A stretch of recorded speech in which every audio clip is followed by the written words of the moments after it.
Live from our 22 News Broadcast Center, this is a Decision 2014 special program. Today, a debate with candidates for the 10th Hampden District House seat. And now, here's Rich Teddemer.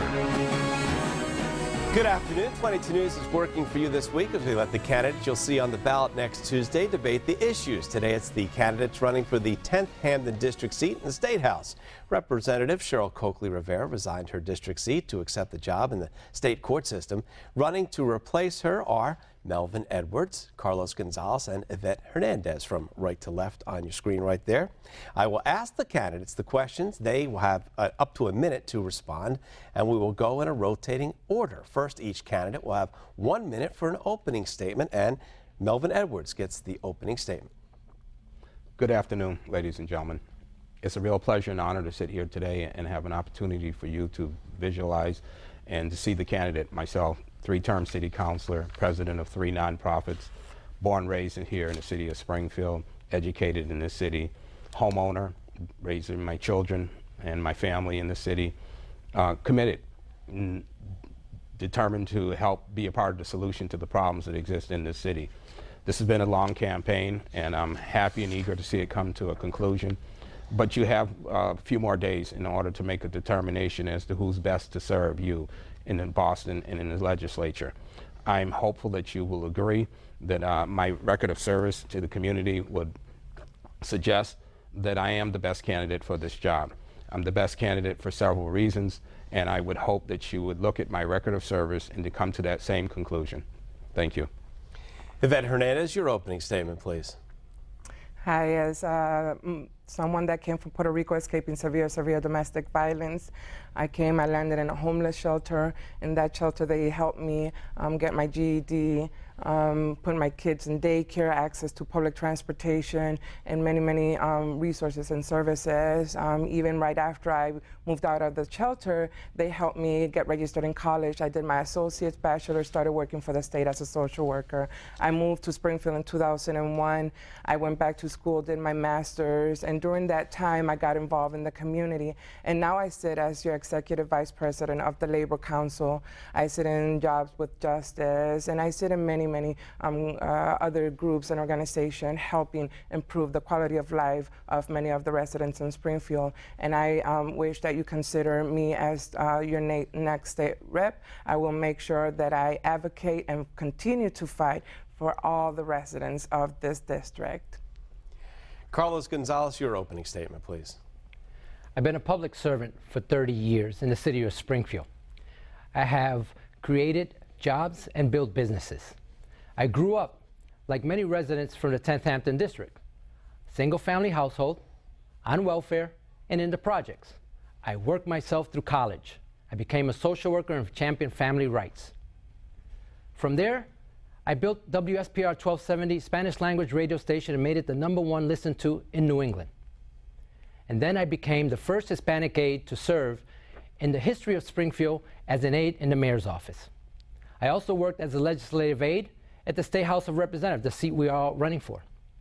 I became and founded the Massachusetts Latino Chamber of Commerce and helped over 2,000 people start and grow their businesses.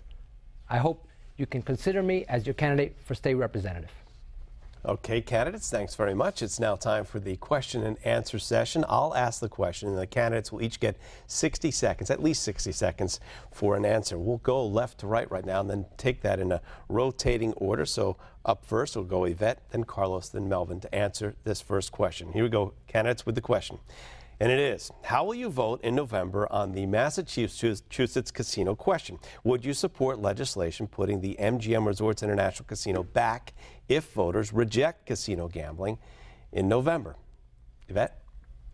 So I respect the decision that the voters in Springfield have made. The voters in Springfield decided that they do want a casino. They do want those jobs. They do want that revenue.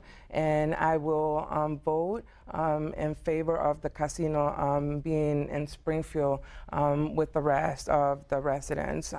This is something that we're looking forward. This is something that is going to bring revenue and jobs. And I want to be sitting at the table with the casino to ensure that they're going to hire local, that they're going to hire residents from the north end, the south end, and Forest Park, and throughout the entire district. As a social worker, I do have my reservations. As a mom, I do have my reservations because we fear you know, any negative impact that the casino may have, but I will support what our residents have already voted on.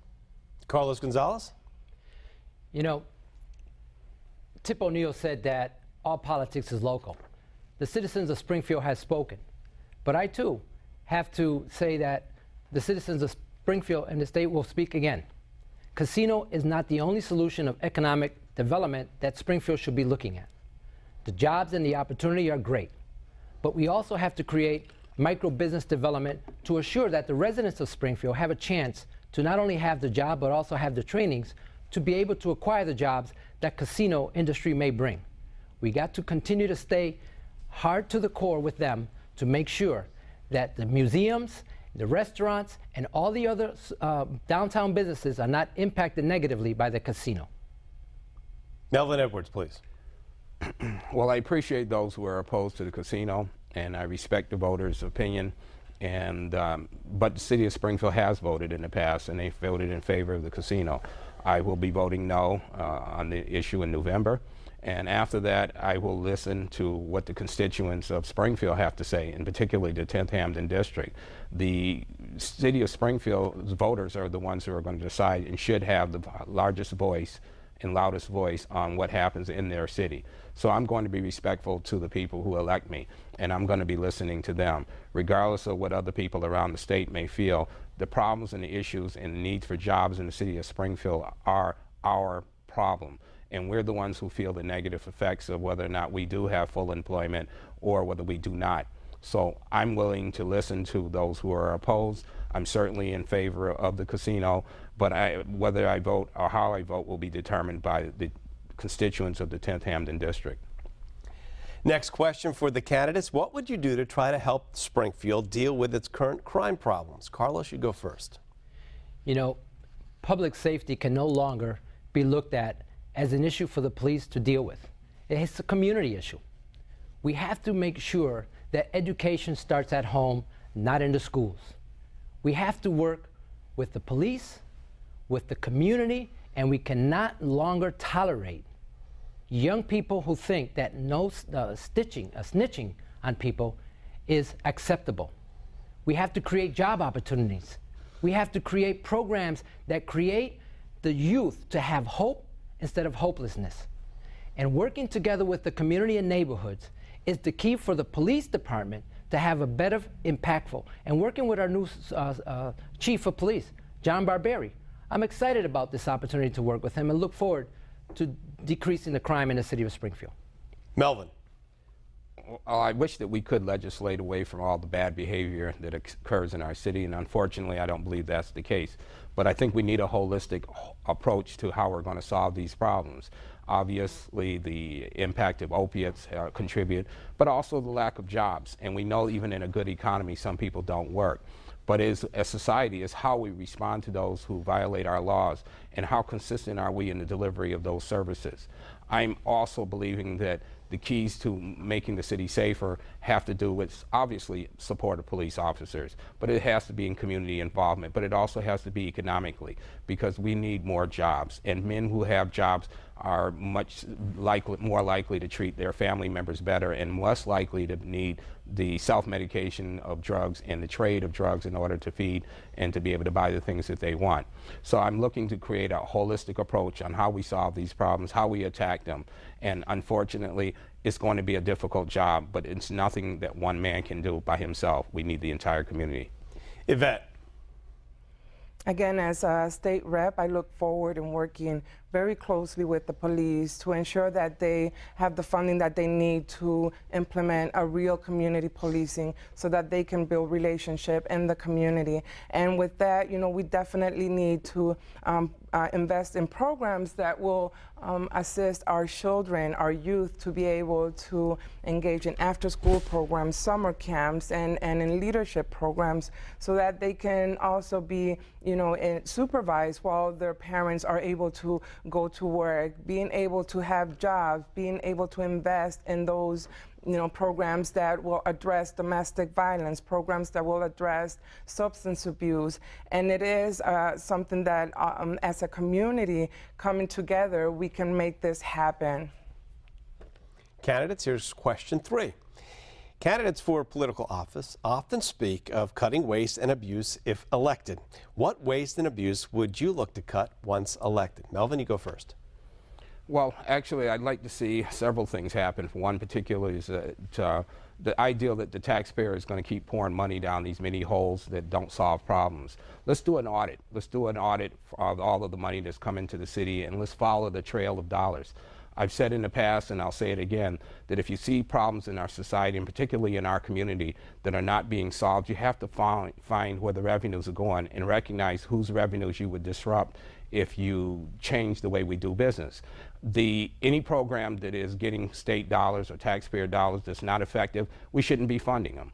And any program where the director of the program makes more money than is actually going to solve the problems that the money was allocated for needs to be diverted to somewhere else. We can do a better job of how we spend our dollars and the investment in our education. We know that jobs are important. We need workforce development grants, but we need those grants to actually get to the people, and we need it to get to people who are willing to work. We don't need to create another source of income for an executive director. Ivette. I truly believe that transparency would be a key. If we can, hold organization accountable for the services and delivery that they are supposed to be providing to the community, that would be great. We need to make sure that we come together and together, sit and try to bring them to the table and ensure that they not only hiring but delivering, the services that they say that they're going to be delivering. And if that is not happening, we need to find ways on how to bring them back, to make it happen so that people can, continue to have jobs.